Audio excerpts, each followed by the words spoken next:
Com muita alegria, nós estamos iniciando o nosso programa de hoje, que é o Diálogo Espírita de número 600.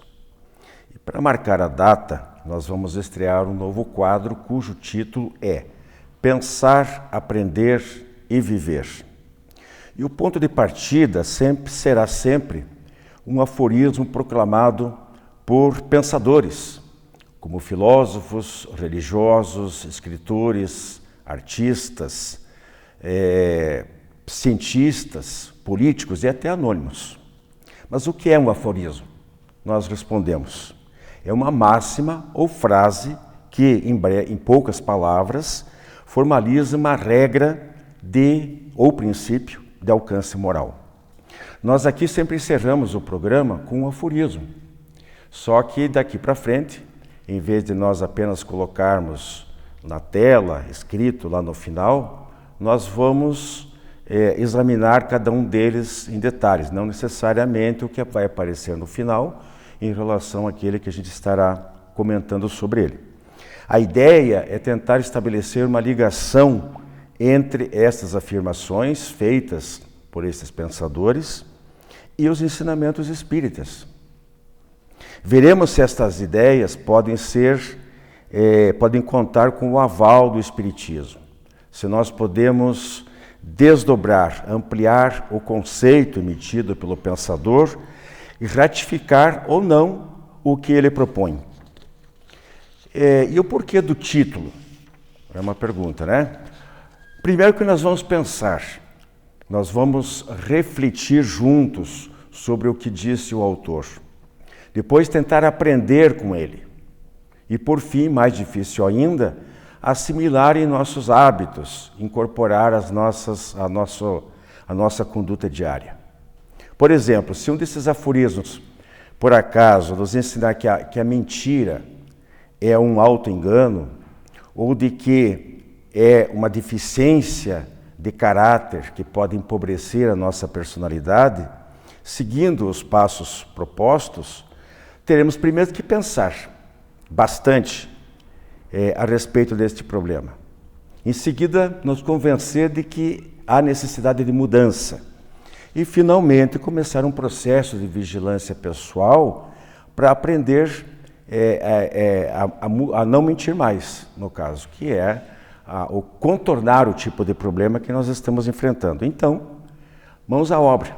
Nós e vocês vamos juntos nos desafiar a pensar bastante em cima das frases, aprender com elas e depois, se necessário, aplicá-las em nossas vidas. Agora, se você já aprendeu o que esses aforismos trazem, se não precisa deles, ótimo, mas nos acompanhe mesmo assim nas nossas exposições.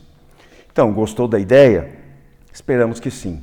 Nós vamos começar hoje a estreia deste quadro com dois aforismos, um de René Descartes e outro de Madame de Staël.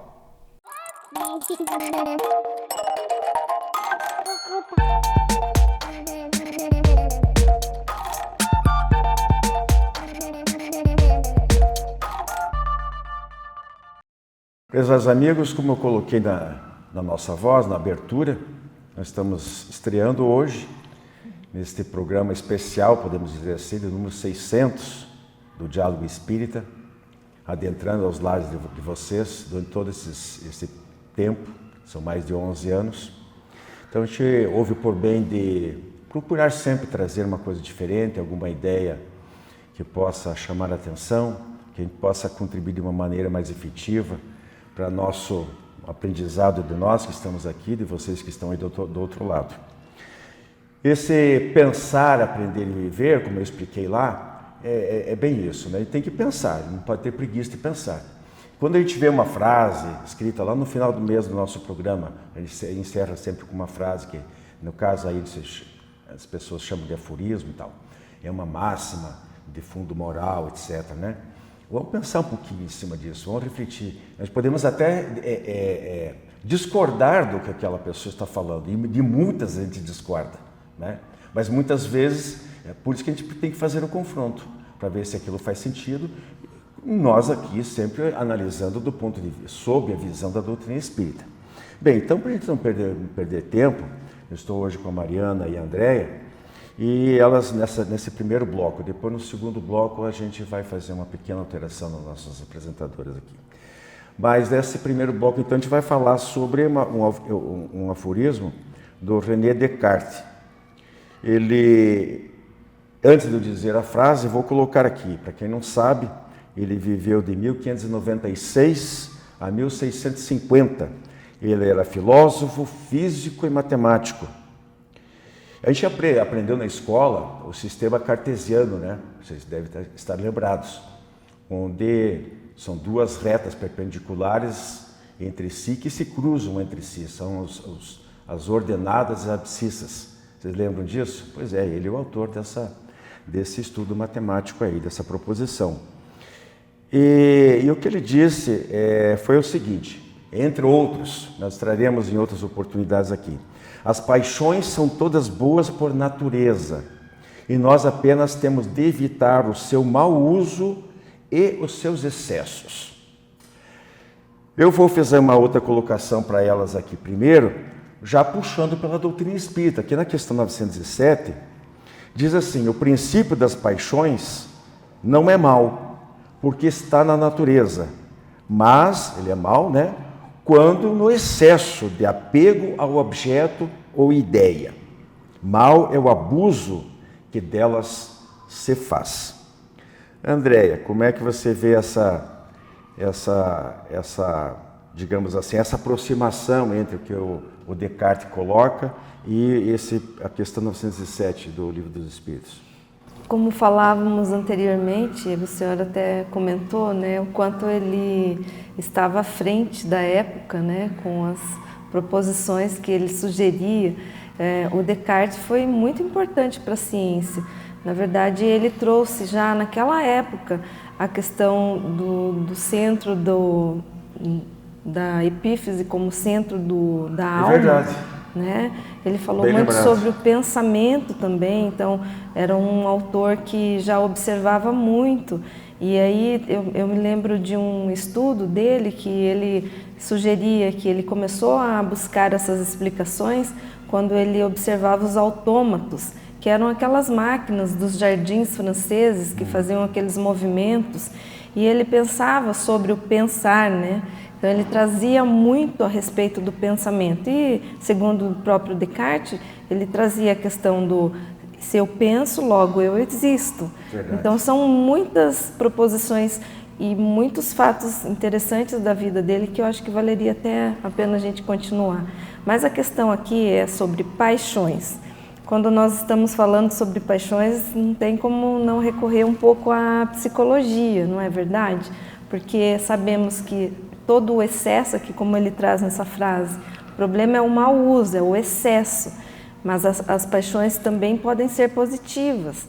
Então, quando a gente gosta de ler muito, de estudar, de fazer o bem, de estar, por exemplo, na doutrina espírita, nós vemos tantos exemplos excelentes de pessoas incríveis fazendo trabalhos maravilhosos, né? Porque tem muita paixão.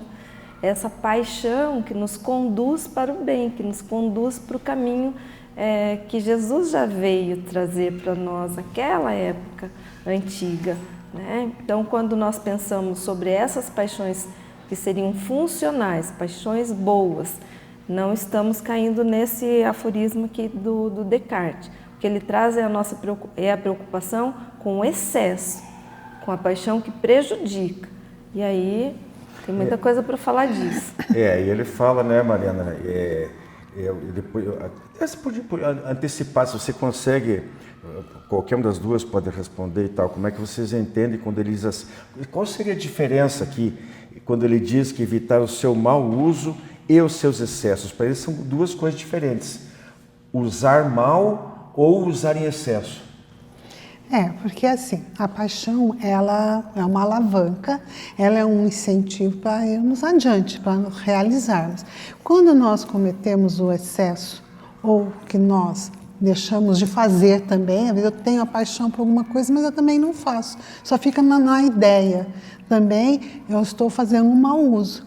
né? Porque eu só tenho uma habilidade, se eu gosto de fazer alguma coisa, e eu tenho aquela paixão, mas aquilo não me é uma alavanca que me deixa parado, também é um mau uso. Então, esse fazer, esse gostar de fazer, quando ele ultrapassa, né, o meu bem-estar.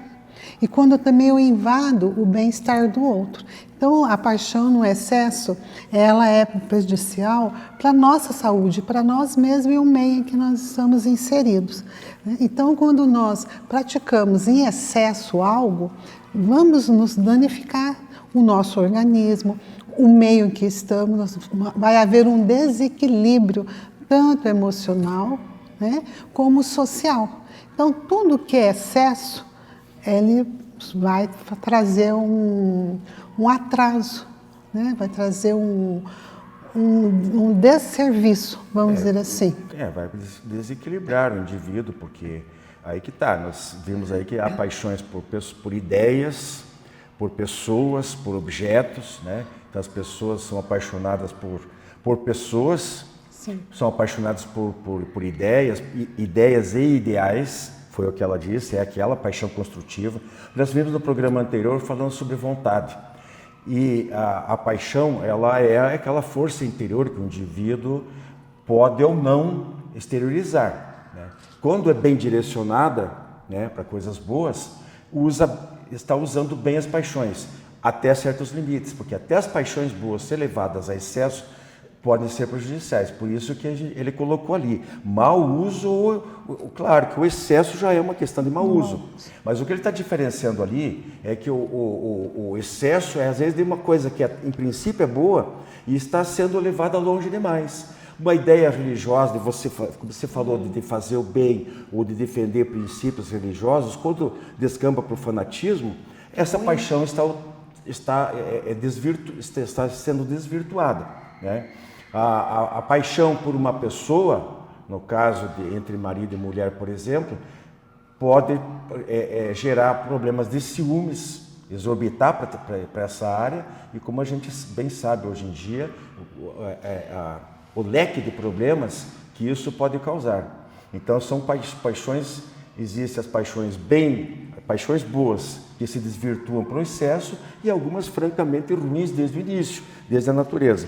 Agora isso que a Mariana está falando está na questão 908, só que a Andréa queria que comentasse rapidinho. Primeiro, a gente vai dividir em 3 partes aqui, alguns comentários do Kardec, a questão 908. Os espíritos dizem assim: as paixões são como um cavalo que é útil quando está dominado e que é pernicioso quando ele é que domina. Comentáriozinho, por favor. Porque, na verdade, é o que falávamos anteriormente. Se a paixão tomar conta, né, daquele indivíduo, se a pessoa não conseguir racionalizar, não conseguir pensar com um racional, de maneira concreta, né, sem entrar em devaneio de pensamento, a paixão é que domina aquele indivíduo. Do contrário, ele tem o domínio. Então, eu sei que eu gosto muito das artes, mas eu consigo fazer as outras coisas, não vou ficar obcecado pelas artes. Eu sei que eu vou fazer uso de um alcoólico durante uma reunião social, eu não vou ficar obcecado por aquilo e me perder no alcoolismo. Assim como drogas, como jogos, como todos os tipos de paixões em excesso. Por exemplo, a paixão pela riqueza, né? Nós já falamos aí várias vezes sobre a importância dos recursos materiais para tudo na nossa vida. Mas quando nós tornamos a riqueza a razão principal da nossa existência, essa paixão pelo trabalho que pode levar à riqueza, tudo isso em excesso ele vai se tornar pernicioso, vai desequilibrar o indivíduo. Então ele perde o domínio de si mesmo, porque normalmente as paixões nós entendemos como uma força impetuosa, algo muito forte, que foge à racionalidade. Quando a pessoa não pensa mais e se deixa arrastar pelas paixões, aí que está o perigo. É o cavalo que não foi domesticado ainda, né? Ela tinha falado sobre isso aqui, ó.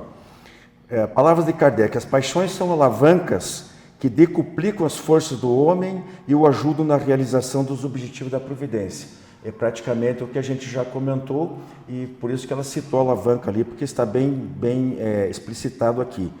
E finalmente, outro comentário de Kardec, quando ele diz assim: a paixão propriamente dita é o exagero de uma necessidade ou de um sentimento, está no excesso e não na causa. Rapidinho, a diferença entre exagero de necessidade e exagero de sentimento. Então, tudo que é exagero é prejudicial, né? A necessidade, preciso de algo. Então, eu vou lá e satisfaço essa necessidade. Então, eu preciso comer. Sinto fome, é uma necessidade básica. Então, eu vou e como lá uma refeição. Agora, se eu vivo para comer ou eu como para viver? Né? Então, esses excessos que ele ultrapassa a necessidade. Exato. Então, tem que ter o bom senso. Isso na necessidade. E em relação ao sentimento, é aquilo que eu citei há pouquinho, né? O amor é lindo, né? E quando mais jovem, geralmente é movido mais pela paixão, aquela coisa toda. Mas existem paixões, nós estamos até comentando antes, que existe às vezes o excesso de sentimento, às vezes de pais para filhos, com excesso de proteção e tudo. Isso é uma paixão bonita, de certa forma, né? O sentimento entre pais e filhos. Mas também tem que ser obedecer a certas regras, a certo equilíbrio, para não causar mal, né? Nem a um e nem a outro. Bem, nós vamos para o intervalinho rápido e voltamos com o nosso segundo aforismo de hoje.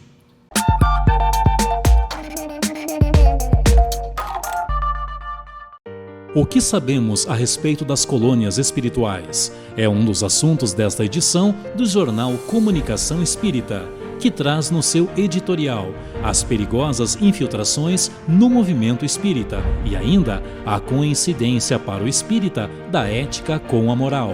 E em conexões e reflexões de A a Z, ciúme, cobrança, curiosidade, disciplina e desilusão. Jornal Comunicação Espírita, assine e recomende.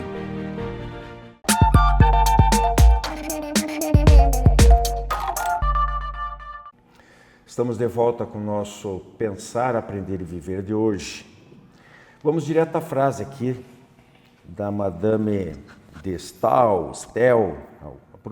A pronúncia é variável aí, porque evidentemente exato. Ela disse o seguinte: quando sozinhos vigiemos nossos pensamentos, em família nosso gênio e em sociedade nossa língua.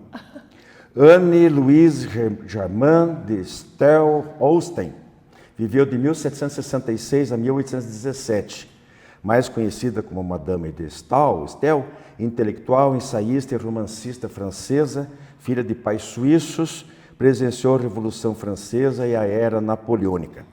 Antes de passar a palavra aqui para elas duas, para comentar a frase em si, eu tenho uma historinha interessante para contar. Eu li recentemente na Revista Internacional do Espiritismo um fato ocorrido envolvendo essa nossa ilustre madame. O jornalista e editor da revista, o Cássio Leonardo Carrara, ele acabou de lançar um livro pelos 100 anos de um grande vulto do espiritismo, que é o Wallace Leal Rodrigues. E o lançamento foi em Matão, onde fica a editora, o Clarim, e onde o livro foi lançado. E eles convidaram uma senhora chamada Aparecida, ou Cidinha, que mora na Suécia, é casada com um sueco, né? E ela veio para o Brasil para esse lançamento. E ela contou que quando o Wallace era vivo, uma vez ela sonhou com ele e o viu com os olhos azuis. E comentou com ele esse detalhe, porque ele não tinha os olhos azuis. E ele falou que isso se devia ao fato ela estava viu pelo sonho, conforme ele tinha esse detalhe físico numa vida anterior. E aí, dessa vida, ele lembrava muitas coisas. E ele tinha sido, ela era mulher, uma reencarnação com mulher, casada com o sueco, que inclusive tinha sido embaixador em Paris. Nossa, uma história muito rica, E adivinha quem era? Madame de Staël. Madame de Staël. Então, quando nós estamos falando aqui desse aforismo, né, de certa forma, nós podemos dizer que estamos falando de Wallace Leal Rodrigues. Se for verdade, né? mesmo. Se for a aceitar essa revelação, que teria dito ou escrito esta frase na personalidade anterior. Bem, minha gente, o que chama a atenção aqui, Rose e Andréia, nessa frase, acima de tudo, para mim, bati os olhos nessa frase, que me chama a atenção aqui, é uma recomendação de prudência. Orai e vigiai. Orai e vigiai de Jesus. Com certeza, com certeza. Quem você quer que comece? André, quer começar? Posso começar. É importante a gente observar que o pensamento, ele rege a nossa vida. A gente sabe disso na doutrina, também na psicologia, inclusive existe uma área toda da ciência dedicada ao estudo do pensamento. Esse vigiar aqui é necessário tomarmos uma nota, não é controlar, ninguém controla o pensamento. Existe, por exemplo, na terapia cognitiva, que é a terapia sobre pensamento, uma brincadeira que a gente faz, né, que os autores sugerem que a gente fale para a pessoa: não pensem em urso branco. Quando nós falamos isso, automaticamente nós pensamos em urso branco. Então não controlamos o pensamento, nós vigiamos o pensamento. Então isso já é, né, uma informação bem importante. O pensamento constrói, ele é uma força magnética. Então, se nós observarmos como andam nossos pensamentos, nós conseguimos também melhorar aqui os outros aspectos, em família, em sociedade. Se olharmos para dentro de nós mesmos e observarmos como nosso pensamento está, nós conseguimos aos poucos aprender com esse pensamento. E aí nós vamos modulando esse pensamento, nós vamos aprendendo com ele, sem tentar controlar, já que não é possível controlar pensamento. Então, quando nós estamos atentos, nós estamos vigiando. E aí, nosso querido Divaldo Franco dá uma dica, ele diz: substitua o pensamento. Se vem um pensamento ruim, substitua por um pensamento diferente, um pouco mais construtivo. Peça ajuda, faça oração. Se o pensamento está turbulento, se está trazendo muito conflito, traga para a prece. Peça ajuda ao mentor. E aí a gente consegue vigiar melhor. O pensamento, né, Rose? Tudo começa do pensamento. Então, a tendência é que há uma exteriorização em palavras e em atos, né? Então, o ponto de partida é o pensamento. O que é um desperdício de energia, né, é pensar em evitar maus pensamentos. Você canaliza mais energia para o mau pensamento. Então, é um exercício inócuo. Para mim, né, o que funciona muito é eu saber que, de certa forma, a presença divina está em mim. O que me diz o que é certo e errado? Minha consciência. Ora, se eu tenho capacidade de analisar o que é certo e errado, eu tenho a presença de Deus em mim, porque a minha experiência não me permite ainda estar numa posição superior para analisar meus próprios atos se são certos ou errados. Então, a supraconsciência, a presença de Deus em mim é constante. Se eu sei que Deus está, de certa forma, dentro de mim, presente na minha consciência, naquele chip que Ele colocou dentro de mim quando me criou, eu me sinto protegido e ligado ao bem, à presença divina. Se eu fortaleço essa presença, o mau pensamento, ele passa, flui e vai embora. Mas, Rose, aqui nessa segunda parte aqui, ela está falando de cuidar do gênio. Isso. Eu acho que ela está se referindo mais a temperamento. Não, estou no primeiro item ainda. Não, mas vamos passar, porque senão a gente não consegue fechar. O que significa, né, cuidar em família, né, com o gênio? As pessoas, às vezes, com os entes queridos, se sentem muito à vontade para expressar o seu pior aspecto da personalidade. Acham que não é preciso ser gentil em casa, não é preciso o autocontrole e a busca do cuidado com o outro. Isso também é um engano. Na verdade, com aqueles que nos rodeiam e que convivem cotidianamente conosco, nós temos que ter o nosso máximo de empenho em mostrarmos o nosso aspecto mais positivo, o nosso lado melhor. Quantas pessoas que são gentis, né, em sociedade e em casa são déspotas, pessoas insuportáveis que revelam o seu lado pior. Não é que você não esteja à vontade no lar, mas o esforço da gentileza, do cultivo do carinho, da busca da relação mais amigável, tem que se expressar especialmente com aqueles que não têm escolha, convivem conosco cotidianamente. Então, dentro da família, controlarmos o nosso gênio é de profunda sabedoria. Significa o quê? Buscarmos expressar o nosso lado melhor. Quantos cônjuges que depois de um tempo deixam de ter até o cuidado com a aparência pessoal, com a higiene, com o perfume, né? Com a gentileza na conduta, porque estão habituados ao casamento e à convivência. Isso é um profundo desrespeito para com a vida, para consigo mesmo e para com o outro. Então, controlar o nosso gênio na vida doméstica é tentarmos ser o melhor que nós podemos, fazer brilhar a nossa luz na convivência. Eu não sei se é uma frase do Chico Xavier, o Emmanuel, provavelmente, quando ele diz que a família, né, é o cadinho onde é forjado o espírito.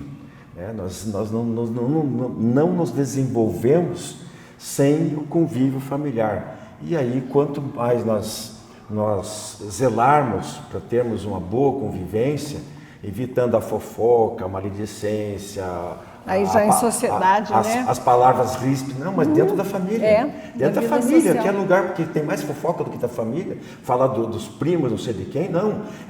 É uma extensão. A sociedade já vai ser uma coisa, porque a pessoa já se habituou dentro de casa a ter o mau hábito de não se policiar. Para fechar, então, esse terceiro item que ela já entrou, André, desculpe. Em sociedade, o que ela diz ali, em sociedade é a nossa língua. Ele está complementando, porque a língua também vai além, né? Começa no pensamento. Então, eu consigo entender meu pensamento, eu fico melhor comigo, eu me comporto melhor em família, como a Rose trouxe, e aí eu não vou falar coisas que são ofensivas na sociedade. É o que a gente vê acontecendo hoje, né? Que a internet é terra de ninguém. É só você colocar uma frase qualquer lá, por exemplo, não gosto do verde. Um monte de gente vai falar para você que você deveria gostar do verde, que é terrível se você não gostar do verde, e acaba fazendo uma maledicência sobre aquela única frase que você escreveu. Então, comportar-se em sociedade, cuidado com aquilo que se fala, né? E vem desse controle vem desse cuidado com o pensamento, já que não podemos controlá-lo. E aí, toda essa explicação que a Rose trouxe sobre família, que é tão importante também. E evitar maledicência, né? Exato. Gente, nas casas religiosas, os beatos das diferentes religiões, meu Deus, como cuidam da vida alheia, né? A maledicência, a rádio corredora, a calúnia são as chagas das nossas organizações, até religiosas, onde menos deveriam existir. Então vejam que a Madame de Stael, ou Stael aqui como queiram, ela, diante do que a gente aprende sobre doutrina espírita e deveríamos colocar em prática, está perfeitamente coerente. Com certeza. Ela acertou em cheio ao dizer que porque é sequente isso aqui, pensamento, família e sociedade. Começa na nossa intimidade, depois temos o primeiro núcleo social, né? O primeiro grupo social que é a família, e a sociedade como um todo. Então está perfeita, né? Temos que admitir que ela estava certa. Grande abraço, até a próxima semana.